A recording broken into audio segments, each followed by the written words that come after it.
Good morning, everyone, and welcome to Friday, March 19th. And excited and having upcoming news for, I guess, my first convention of the year, which is going to be tomorrow with cosplay cars and craft brews at Southern Star Brewery in Conroe, Texas. Y'all make sure to be there. And then, Hee-haw!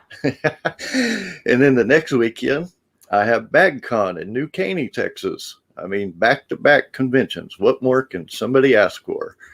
So definitely make sure to get there. And we do have a special guest today, Lisa Olson. She is also an author and I guess comedian or comedian. How would you say that? I love the intro of, I guess she's a comedian. I guess. Whatevs. You decide. But she's also written a book, Laughs on the Rye, which I would definitely say check it out.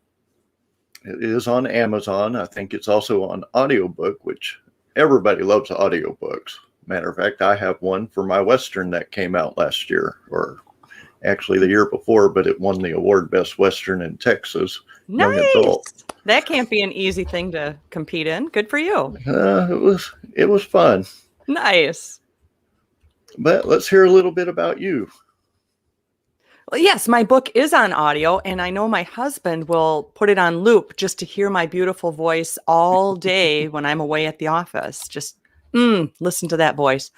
He's the one that had to edit it all. So poor guy. He's the best man on earth, for sure. So yes, I am a comic. I do improvisation. For 20 years, I ran and performed not ran like real runners, but I was a performer and ran a comedy troupe that was also award-winning, but not in Texas, in La Crosse, Wisconsin. And it was Heart of La Crosse. And it's been in existence since the 80s, but I took it over in 2001, I think it was. And I'm also a speaker. I do keynotes. I'm a business humorist, taking all those things I learned from my 20 years of performing and teaching improvisation workshops and doing shows, producing shows, and how that works for business. I love sharing tips from the stage to the boardroom or for entrepreneurs, creative coaching, which is I'm launching a book during a pandemic. What am I going to do? I can't have a wine date. So things like that, being creative. Well, I do know that the pandemic was hard on everybody last year. And that's why I'm kind of so excited about the conventions at least starting back up.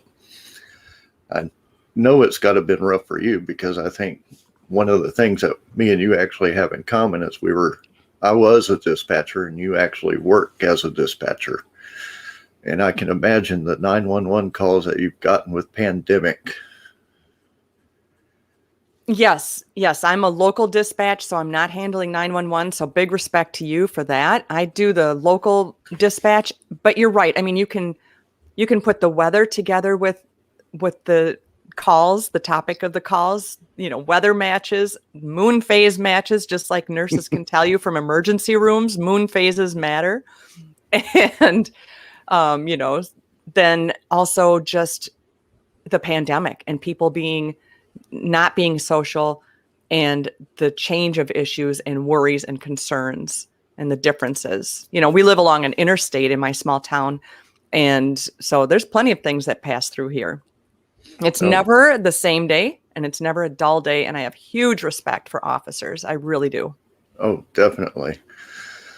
The other thing is with your book, Laughs on the Rye, is what kind of comedy are you? Improv or? Yeah, I come from a childhood of trauma. So isn't that funny? No. But many comics will tell you that being on stage and making people laugh is their way to get through a darker place. You look at, the big names, and generally the backstory is of a dark childhood or, just maybe mental disorders and working through it and finding, for me, laughter is acceptance. Applause is saying you matter. And I found comedy at an early age from my traumatic childhood growing up with an alcoholic mother And it was in waves. It wasn't that she was just this flat out raging beast. There were those times, we couldn't have friends over. We didn't know what was going to happen in the night when she drank and it was dark. It was physical abuse and being blamed for things. And to comfort each other, my 3 siblings, we used humor. And maybe we would pretend to be one of our parents' friends was a guy we called Swearing Daryl. So how funny is it to be kids and be talking smack and saying the naughty words, And that was funny. So doing parody, doing things to make each other laugh, to uplift after a really rough night. And escaping through watching Carol Burnett. The Carol Burnett show was everything to me. I used to pretend she raised me. So you used to watch her? Oh, yes, definitely. Tim Conway was the best. Yes. When they would get each other laughing and you felt in on the joke, didn't you, Greg? Yes. You just felt like, oh, he just got Harvey Korman to laugh again. This is awesome. I hope he does it again. We were there and we were in it. And that became my business when I was an adult. Who gets to do that? And having sketch comedy and writing comedy and finding my real family, which was my comedy troupe. Family is who you choose. And so that's what my book is about, the ups and downs. I mean, my mother was one of my biggest fans. So it was a lot about boundaries and a lot about the hard times, but a whole lot about getting through it and using humor. And I love teaching that as well. But also in my book are just the mini lessons that I learned along the way. And I'm not teaching, I'm just sharing. And it's a whole lot of pranks. I'm a prank enthusiast. Yes. Yeah, I was reading about some of those pranks. I just did one at the office. We just got these new finger swipe logins. It's just really nice at your computer instead of these 15 character passwords. And you use a finger swipe to get in. We're very excited about that. That's not a little thing. And so I put a note by it with some fake letterhead, and I wrote, I was on break. And I did this note that said that the finger swipes are not installed yet. And right now we're using voice activation. So I don't know how many officers yelled at their computer. Nobody's sharing with me, but all I can do is imagine. Now I have this image of Star Trek in my head with Scotty going, computer. It's me, Greg. Greg. Computer.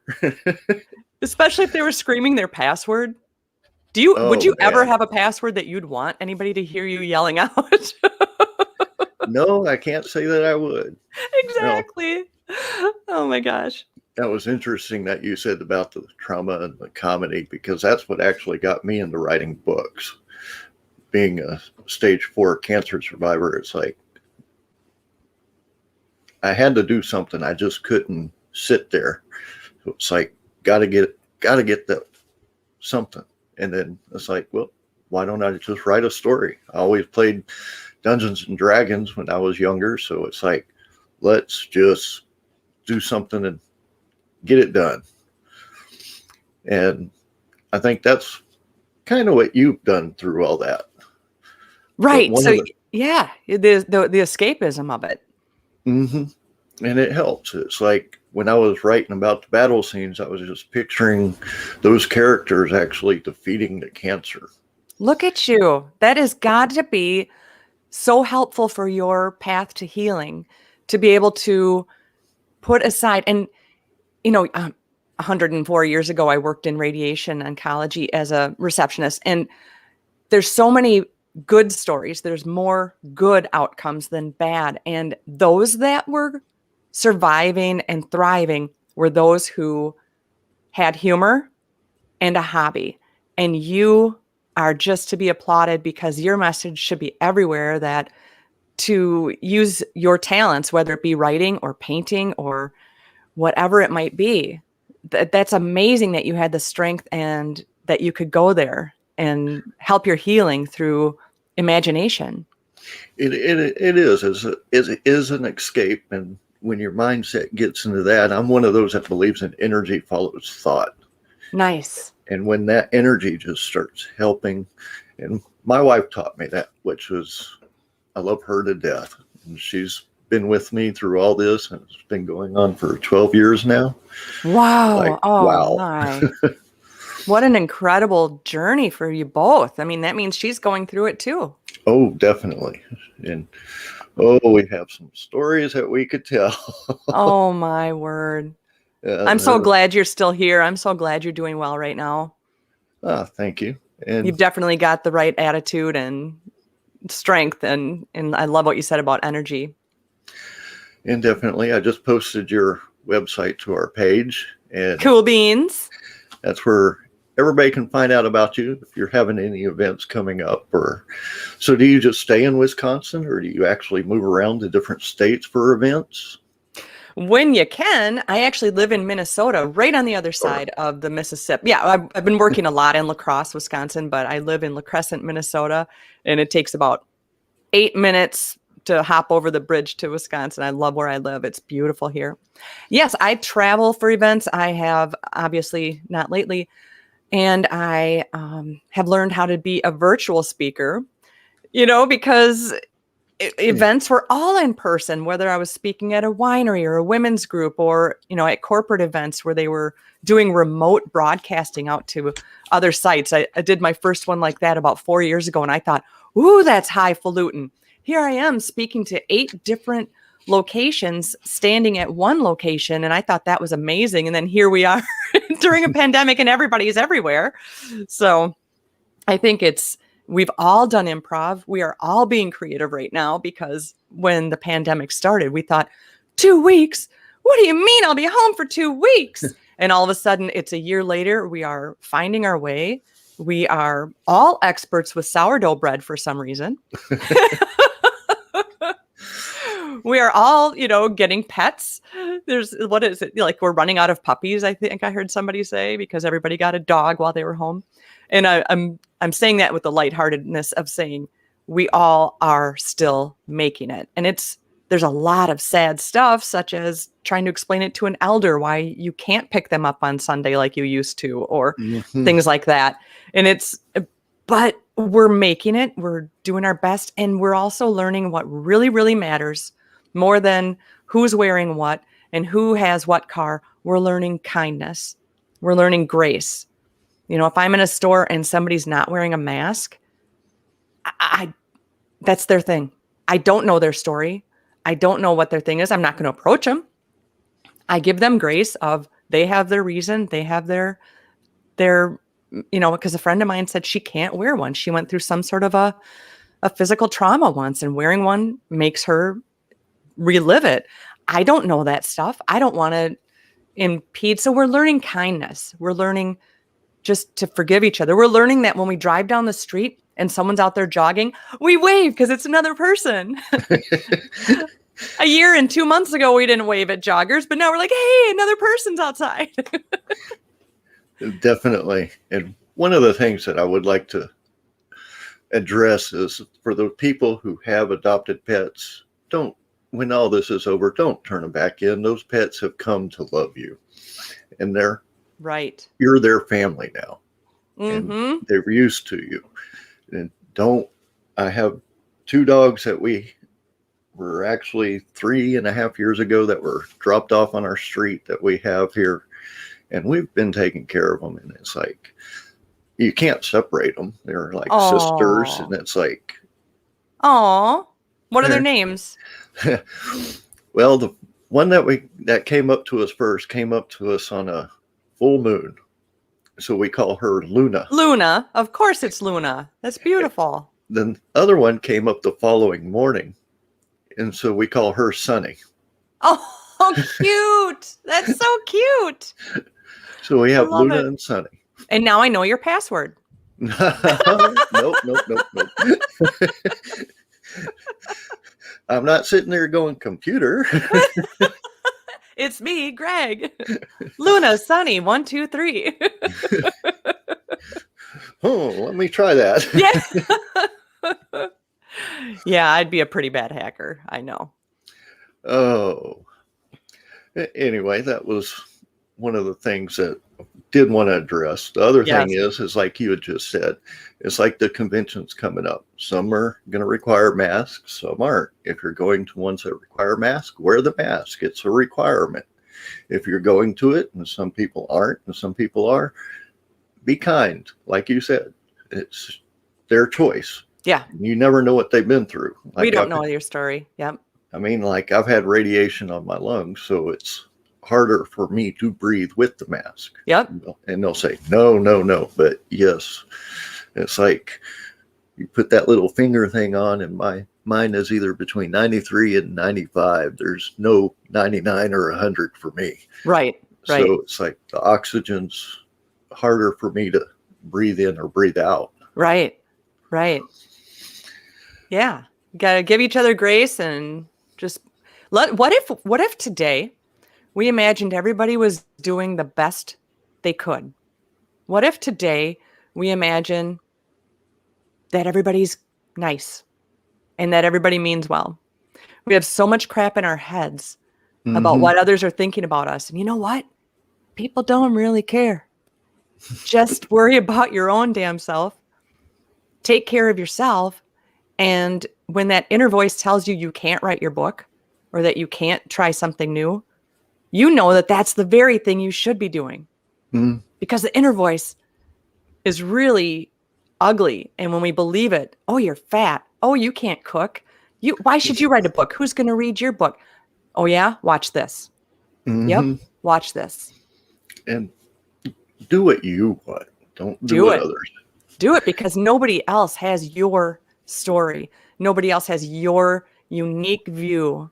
And if you're worried, a wonderful friend of mine is writing her her memoir, and she's early on concerned about what her family's going to think. And I went through the same thing. My father did not embrace that I wrote my story. I did not see that coming.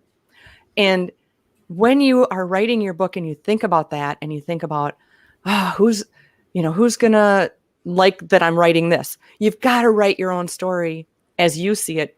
And when you start thinking about what others are thinking, you have to dig back into yourself. And in the beginning of your book, you say, this is my version. If you have a different version, I welcome you to write your own book and I will buy it. And that will take all of that worry away. That takes away the all that concern that, oh my gosh, what is my sister going to think of my story? You know what, sis? Write your book. I will buy it. And I respect that your view is way different. Greg, you and I could be sitting at lunch today and we could order the exact same sandwich, the exact same drink, and then we can write about it. And I might write about people waiting to get in. I might write about the business's phone ringing. And you might write about the color of the plate. That's okay. That's your version. This is my version. And by the way, in my story, you paid for lunch. There we go. It's going to be a good lunch. Oh,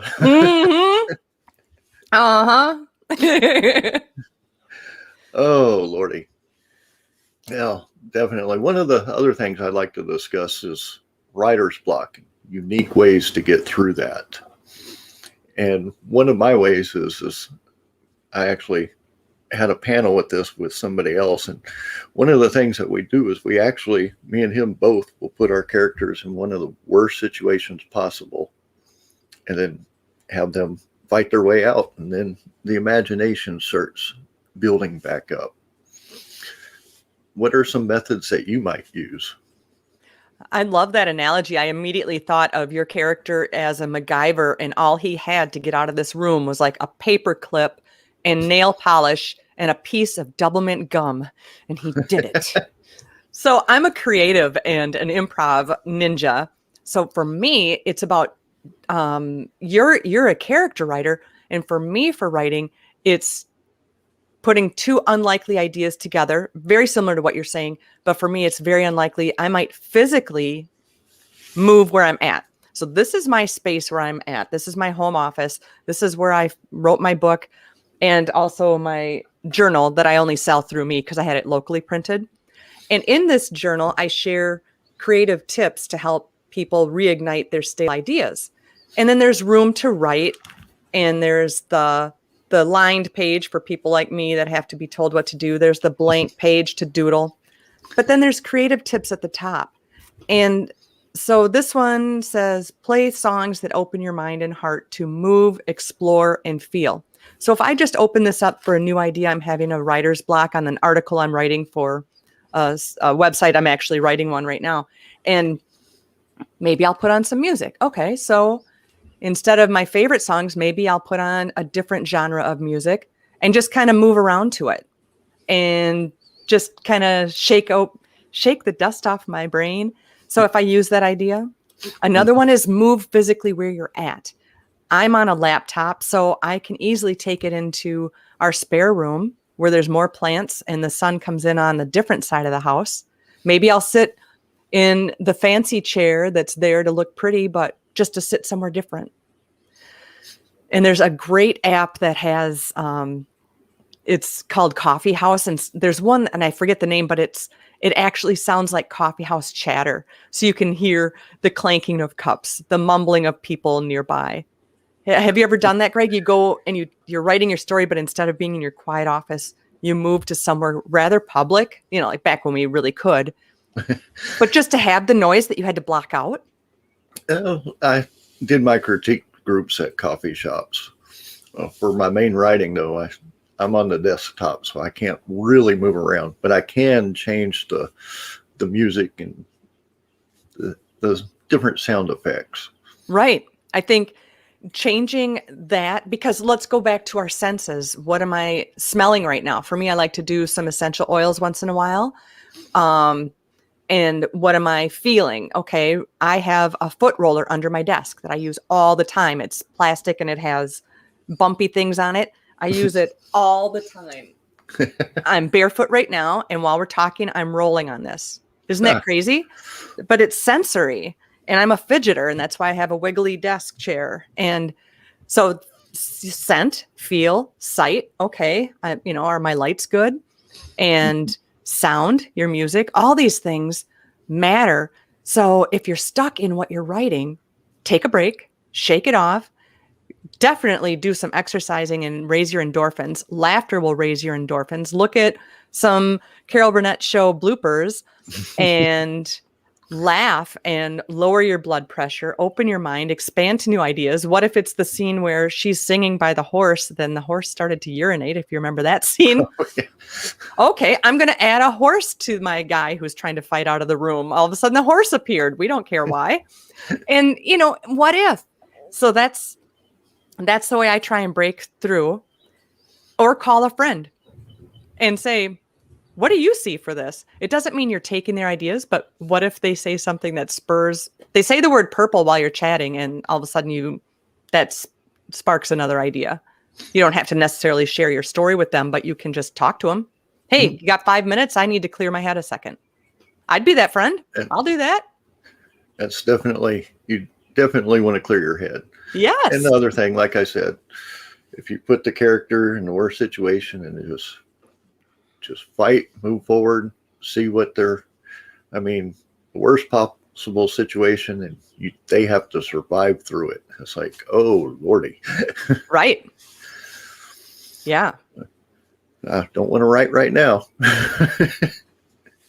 What do you mean when you say that? Well, your right is RIGHT, not WRIT. Oh, gotcha. Got to do those little play on words. That's right. That's why my book is that way too. Oh, definitely. And have you done improv before? Have you done on stage improv in front of audiences? Yes. That's part of my comedy troupe that I was in for 20 years. And improv is a huge part of what we did. So we had sketch comedy that we would write about our town. It usually ends with a musical, a parody of the town. Maybe it's a musical about, they redid one of the bridges. So we had a whole bridge musical with wearing the safety vests and just singing songs and, how to cross the Mississippi and all this. And definitely there's mayoral races that we've covered, and we've had the mayor in our show, different things like that. So in between the sketches, we would do improv. And we would ask the audience for an idea and give me a place where two people might meet. And we do a scene right there. And as an improv person, you have the scene in your mind as far as the outline of where you're going. And you have to have a conflict and then an outcome to end it. And hopefully it's funny. And that's why it really matters who you have around you. And these are the kinds of things I now talk to businesses about, because all of those tips and tools definitely work in the workplace. And when I speak to groups, this works online now because like I said, I shifted.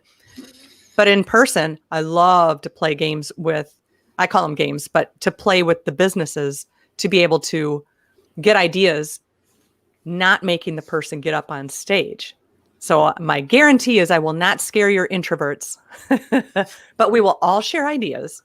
And once you shout out an idea from your seat, maybe you said movie theater, you're now part of the show, but you didn't have to do anything more than just share an idea. Mm-hmm. So now you're vested in that. And you also want that scene to go well. And so that's what makes the whole group come together cohesively to build this scene, find the issue, find the outcome, and find the laughs along the way. It's one of the things that I'm part of another group called Authorology. And one of the things that I've started last year was called March Madness. And we get a group of authors and we write one story.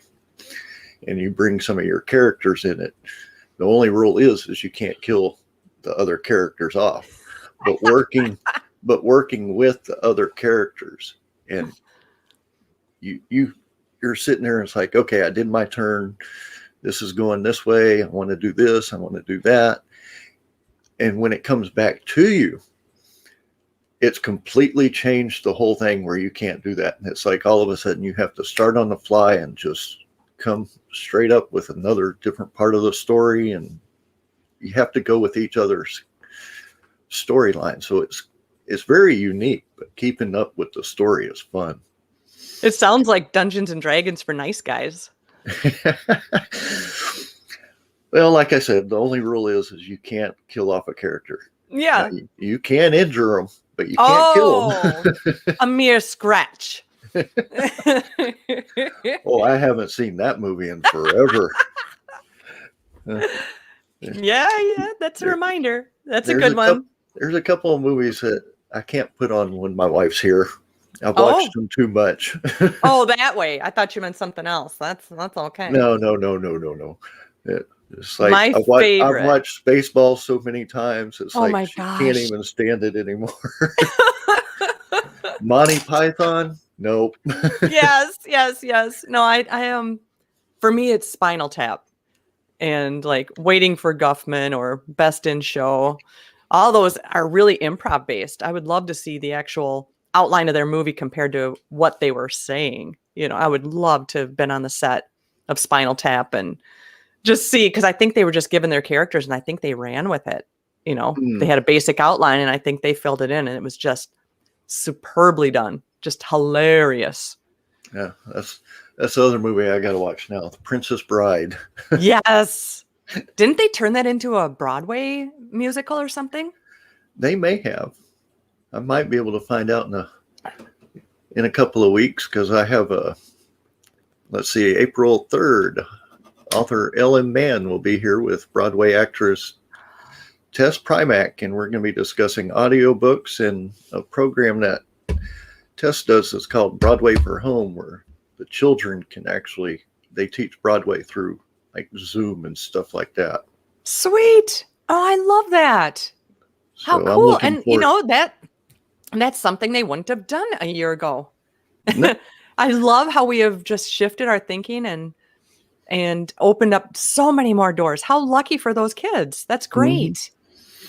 And it's a wonderful program. I mean, it's teaching the kids. Like I said, looking very forward to that one. Yes. Excellent.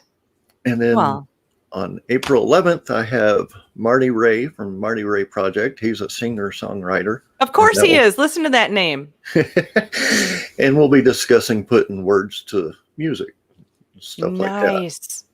A guest I had on I have a podcast called Stranger Connections, and a recent guest is Kim B. Miller. And she's a poet laureate, and she's an award winning, and she does spoken poetry. So she gave me the example of what it's like to read it and what it's like to speak it. And that's just so aligned with both of your guests you mentioned for April 3 and April 11. Mhm. And I said, well, it seems to me that that is a startup for your spoken word. It's so much like rap. And I am so stupid. I didn't realize rap. I shouldn't say I'm stupid, but I did not realize rap stands for rhythm and poetry, RAP. I didn't know that. Did you? I didn't know that. Okay, we're happily Actually. stupid together then. I mean, that was an epiphany. I'm just like, oh, okay. Well, at least I put those thoughts together. I never would have thought that. To be No, honest and with she you. is just so cool. She's a haiku, some sort of award-winning haiku person as well. There was a haiku slam she was in. I mean, I'm just like, wow, I love this. So I wrote her a haiku while we were chatting. Doing those on the spot is hard. Haikus, and I did one poetry contest one time, one editor's choice, but it's like poetry is just so hard for me to get into. Now it's just I gotta have the novels, the big books. Nice. Yeah. Well, there again, when you're stuck in your scene, try and write some sort of poetry about your character. There's another way to cleanse your brain and get back into writing. Why not? That's another way to switch gears, is to do it in a different style. Oh, definitely. I have my phone next to me. It was so funny.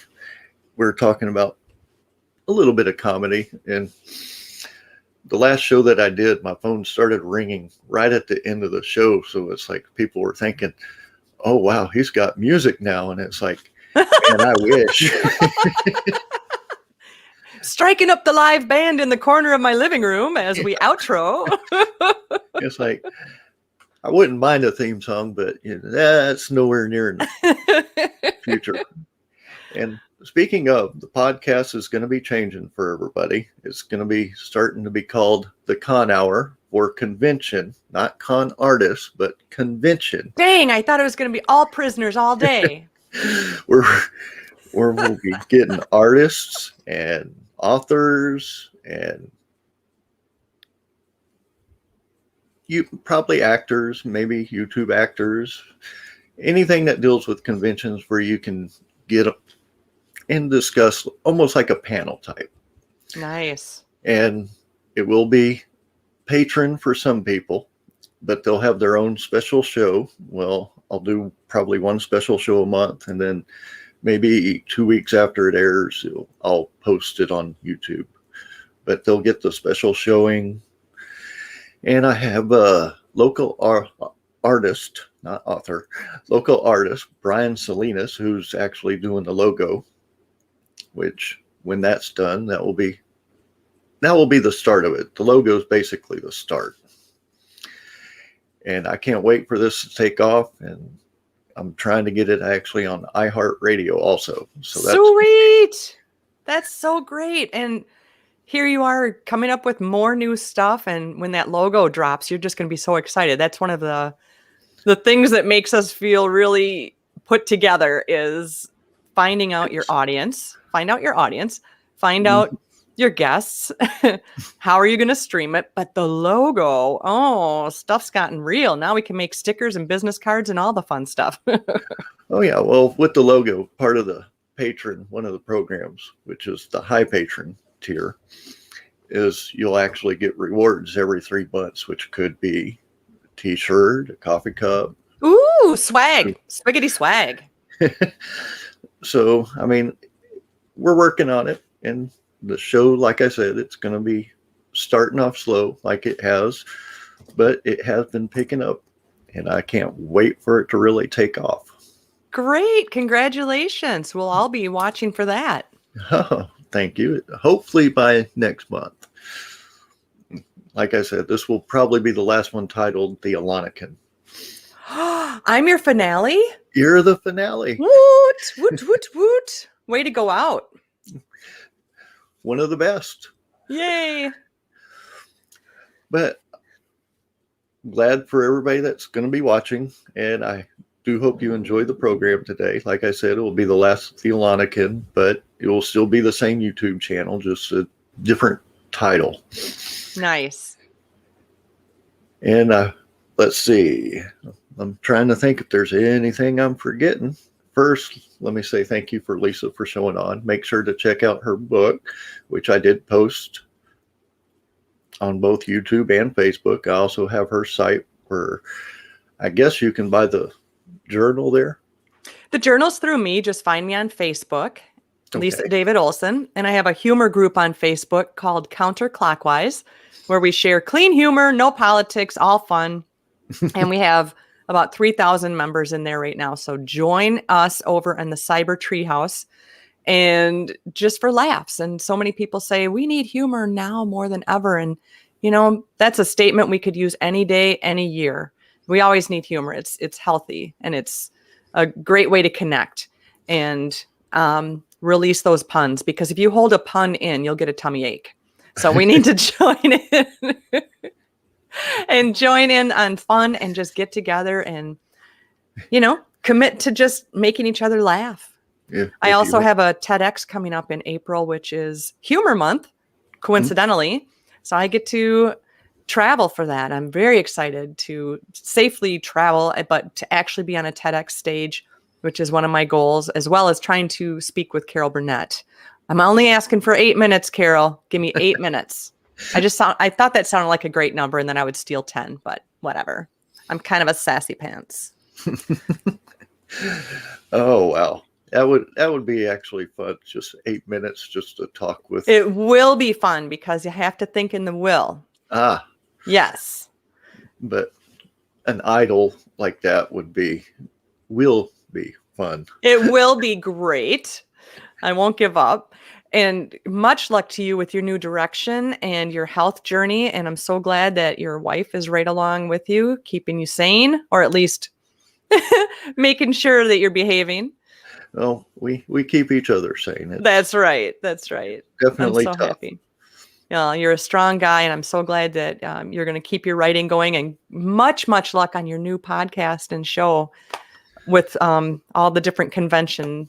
That'll be great. You're going to find out there's a whole lot more than you realize for conventions, and I'm so excited to see the outcome. Well, definitely the conventions. Like I said, tomorrow I'm going to try to go live if I'm able to. Give people a chance to see. Maybe you haven't been to a convention or anything like that, but give you a chance to see what it's going to be like and give you a feel. And this one is called Cosplay Cars and Craft Brews, and it's for the kickoff event for Comic Conroe, which is in July, which I can't wait for that one. That's actually their first convention, and they have Kevin Sorbo coming down. So I don't know Kevin, but I'm sure he's a nice guy. For all you Hercules fans or Andromeda, ooh, make sure to show up, and that will be in July. Anyway, I'd like to tell everybody thank you for joining. Hope to see you in the near future, and y'all have a wonderful weekend. Thank you, everybody.